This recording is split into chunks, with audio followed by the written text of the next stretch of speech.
Grande Arcano ou O Ocultismo Desvendado, por Eliphas Levi, Editora Pensamento.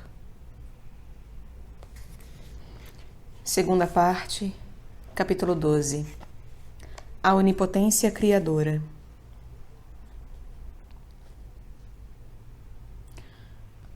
A página sublime com que principia o Gênese não é a história de um fato realizado uma vez. É a revelação das leis criadoras e do desenvolvimento sucessivo do ser. Os 6 dias de Moisés são as 6 luzes de que o setenário é o esplendor. É a genealogia das ideias que se tornam formas na ordem dos números simbólicos eternos. No primeiro dia, se manifesta a unidade da substância prima, que é luz e vida e que sai da sombra do desconhecido. No segundo dia, se revelam as 2 forças que são o firmamento ou a consolidação dos astros. No terceiro, a distinção e a união dos elementos contrários produzem a fecundidade na terra. Ao quarto, Moisés atribui o quaternário traçado no céu pelos 4 pontos cardeais no movimento circular da terra e dos astros. No quinto, aparece o que deve mandar nos elementos, isto é, a alma vivente. O sexto dia vê nascer o homem com os animais, seus auxiliares. No sétimo dia, tudo funciona.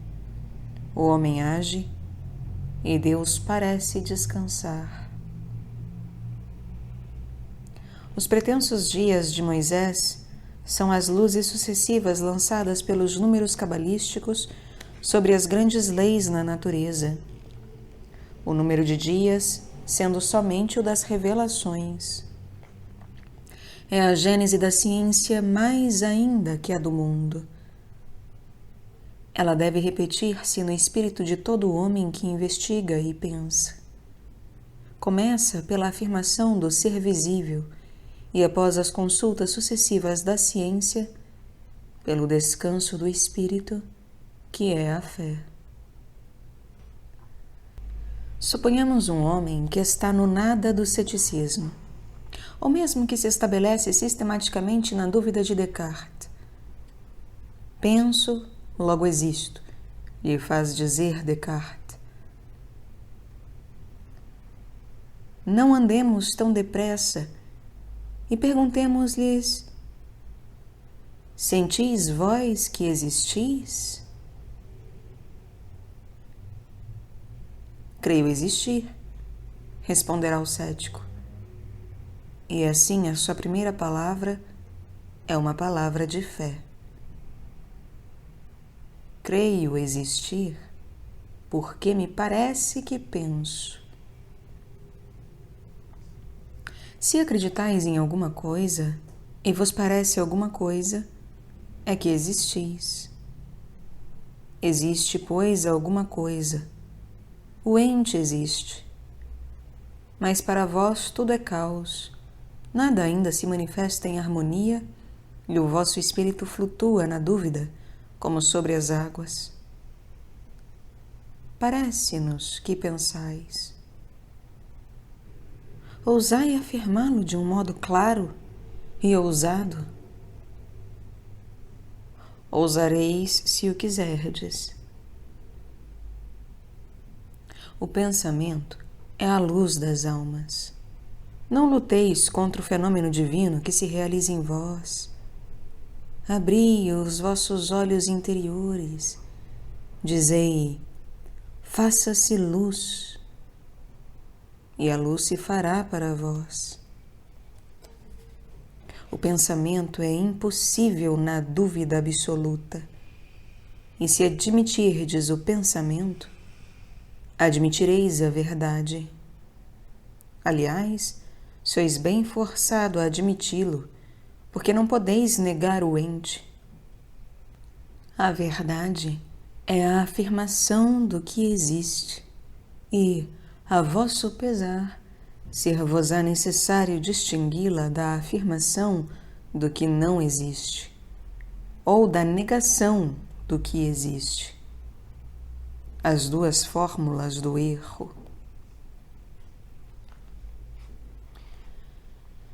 Silêncio agora, e recolhamo-nos nas trevas que nos restam. A vossa criação intelectual acaba de realizar seu primeiro dia. Levantemo-nos agora. Eis uma nova aurora. O ente existe e o ente pensa. A verdade existe, a realidade se afirma, necessita-se o juízo, a razão se forma e a justiça é necessária. Agora admiti que no ente está a vida. Para isso não tendes necessidade de provas. Obedecei ao vosso sentimento íntimo e mandai nos vossos sofismas, dizendo: quero que isto seja para mim, e isto para vós, porque já independentemente de vós, isto deve ser, e isto é. Ora, a vida se prova pelo movimento. O movimento se opera e se conserva pelo equilíbrio. O equilíbrio no movimento é a partilha e a igualdade relativa nas impulsões alternadas e contrárias da força. Há, pois, partilha e direção contrária e alternada na força. A substância é como vô-la mostrou o primeiro dia. A força é dupla, como vô-la revela a segunda luz. E esta força dupla nas suas impulsões recíprocas e alternadas constitui o firmamento, ou a consolidação universal de tudo o que se move conforme as leis do equilíbrio universal. Vedes estas duas forças funcionarem em toda a natureza. Elas repelem e atraem, agregam e dispersam. Vós a sentis em vós, porque experimentais a necessidade de atrair e irradiar, conservar e espalhar. Em vós Os instintos cegos são equilibrados pelas previsões da inteligência. Não podeis negar que isto seja. Ousai, pois, afirmar que isto existe e dizei: quero que o equilíbrio se faça em mim. E o equilíbrio se fará.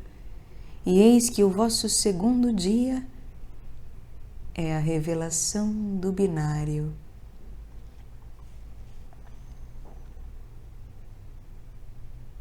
Distingui agora estes poderes, para melhor uni-los, a fim de que eles se fecundem reciprocamente. Regai as terras áridas da ciência com as águas vivas do amor. A terra é a ciência que se elabora e se mede. A fé é imensa como o mar. Oponde os diques às suas enchentes, porém não impedi-lhe de levantar suas nuvens e derramar a chuva na terra. A terra será então fecundada, a ciência árida verdejará e florescerá. Infelizes daqueles que temem a água do céu e que quereriam encobrir a terra sob um véu de zinco. Deixai germinarem as esperanças eternas, deixai florescerem as crenças ingênuas, deixai crescerem as grandes árvores. Os símbolos crescem como os cedros, fortificam-se como os carvalhos e trazem em si mesmos a semente que os reproduz.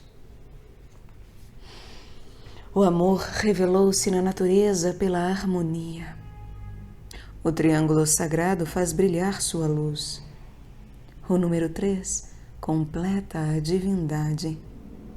Quer em teu ideal, quer no conhecimento transcendente de ti mesmo.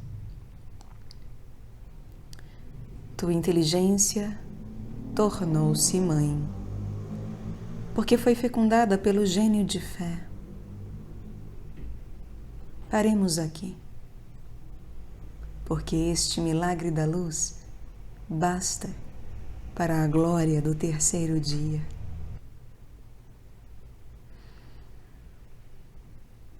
Levanto os olhos e contemplo o céu. Vê o esplendor e a regularidade dos astros. Toma o compasso e o telescópio do astrônomo e sobe de prodígio em prodígio. Calcula a volta dos cometas. Calcula a distância dos sóis.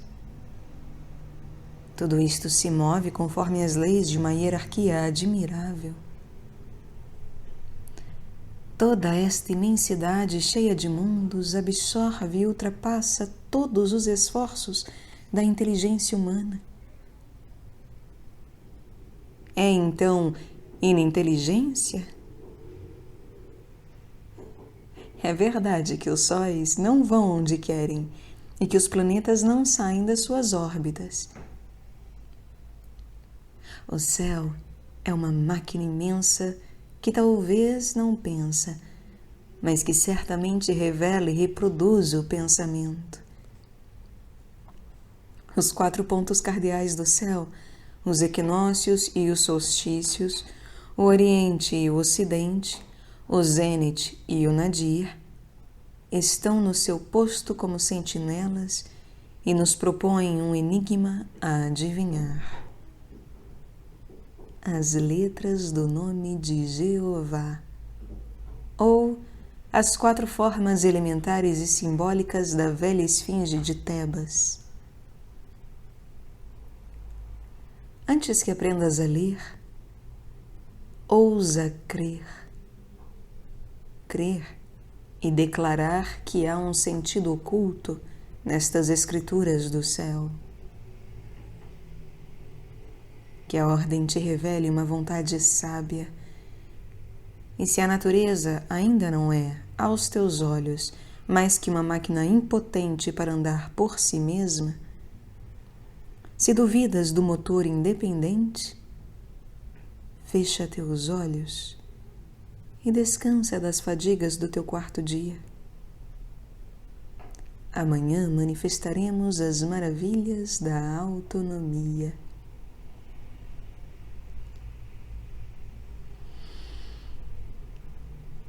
A mosca que zune, volteja e pousa onde quer.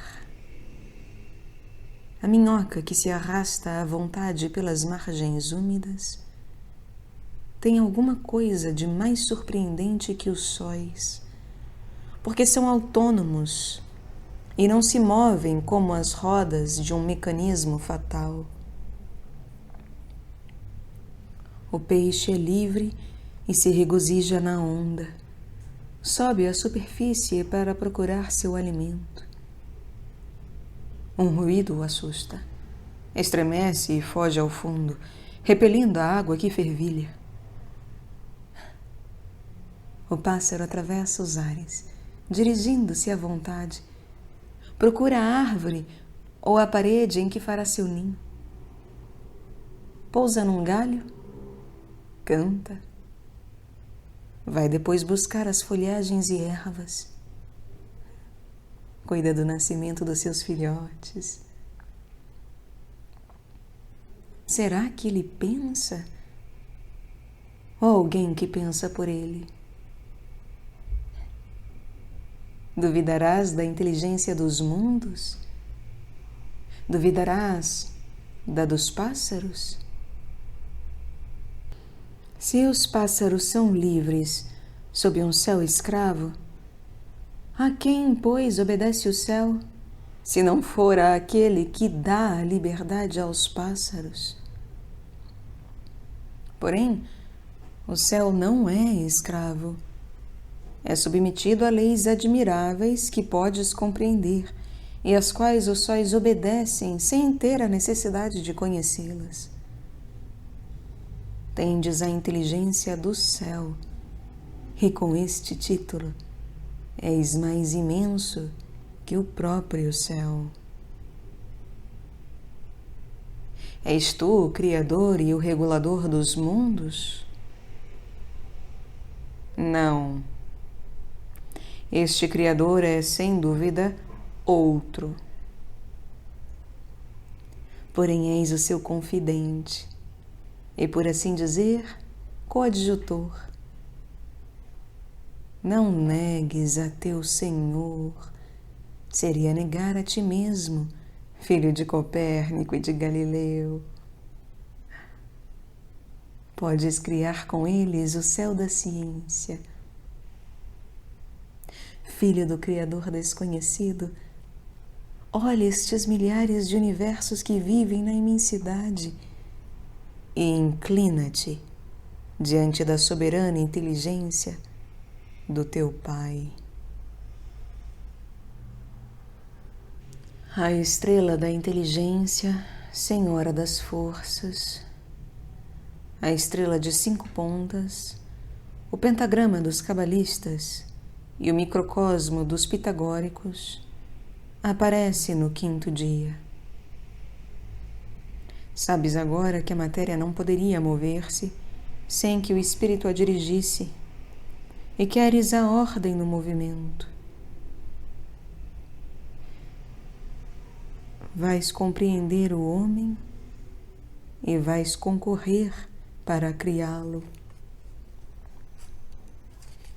Eis que aparecem formas para todas as forças da natureza, que são impelidas pela autonomia suprema a tornar-se por si mesmas autônomas e vivas. Todas estas forças te serão submissas, e todas se conformam com as figuras do teu pensamento. Escuta rugir o leão e ouvirás o eco da tua cólera. O mastodonte e o elefante tornam em derisão a vaidade do teu orgulho. Queres tu assemelhá-los? Tu, Senhor deles? Não. É preciso dominá-los e fazê-los servir aos teus usos. Porém, para impor-lhes teu poder, é preciso dominar em ti mesmo os vícios, de que vários deles são o exemplo. Se fores glutão como o porco, lascivo como o bode, feroz como o lobo, ou ladrão como a raposa, não és mais que um animal mascarado com uma figura humana.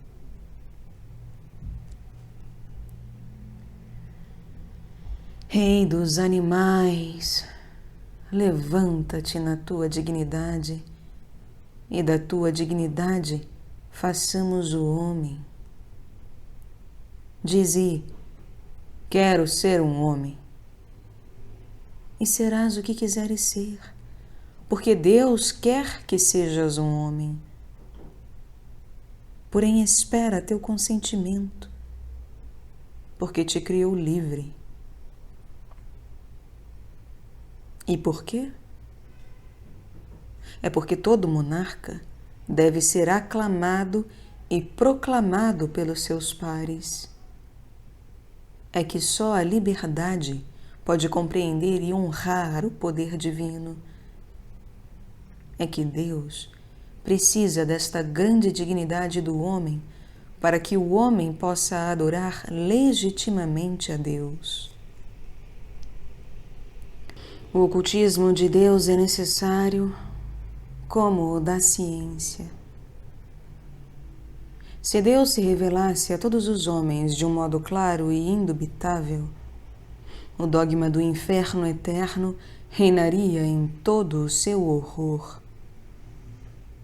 Os crimes humanos não teriam mais circunstâncias atenuantes. Os homens seriam forçados a fazer o bem ou a perder-se para sempre, o que Deus não poderia querer e não quer. É preciso que o dogma permaneça completo e que a misericórdia guarde sua liberdade imensa.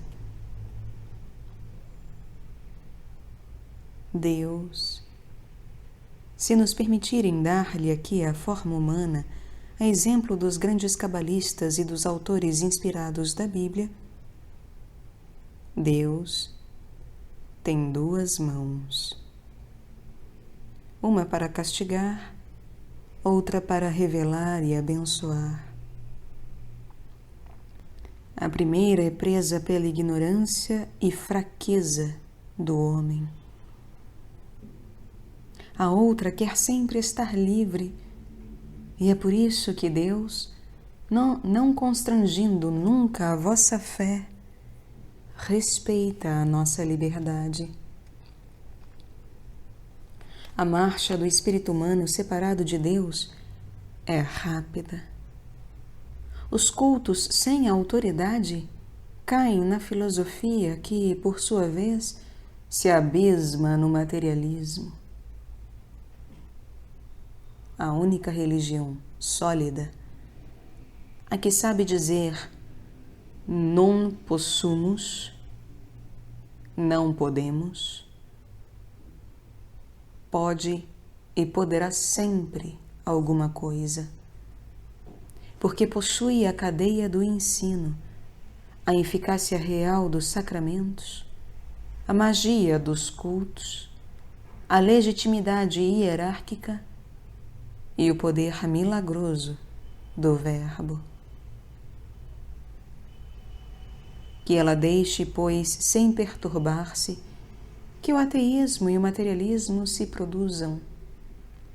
São dois cérberos desencadeados para guardar sua porta e devorarão todos os seus inimigos.